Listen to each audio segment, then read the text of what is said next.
এই ঘটনাটা হয়তো আপনার জীবন বদলে দিতে পারে। এক লোকের ৩টি ছেলে ছিল। একদিন সে তার ৩ ছেলেকে ডেকে বললেন, তোমরা যদি আমার সত্যিকারের আদর্শ সন্তান হতে চাও, তাহলে আগামী ৭ দিনের মধ্যে এমন কিছু করে দেখাও যাতে তোমাদের ঈমান, ধৈর্য এবং আল্লাহর উপর ভরসা প্রকাশ পায়। ৩ ভাই ৩ দিকে রওনা হল। বড় ভাই এক গরিব গ্রামে গিয়ে খাবার বিলি করল, কিন্তু তা ছবি তুলে সামাজিক মাধ্যমে প্রকাশ করল। মাঝের ভাই মসজিদে গিয়ে নামাজ পড়ল, কিন্তু মানুষকে দেখানোর জন্য লম্বা কেরাত দিয়ে পড়ল।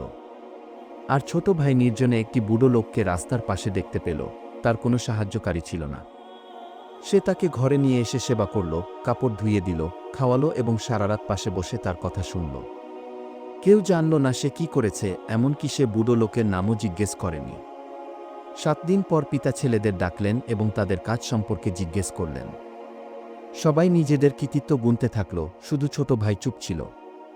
তখন পিতা বললেন, আল্লাহর কাছে সবচেয়ে প্রিয় সেই কাজ, যা নিঃস্বার্থভাবে শুধু তার সন্তুষ্টির জন্য করা হয়, মানুষকে দেখানোর জন্য নয়।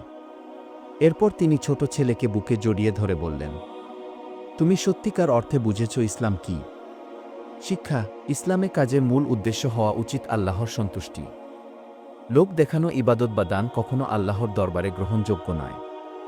গোপনে করা একটি সৎকর্ম হাজারো প্রকাশ্য কাজের চেয়ে উত্তম।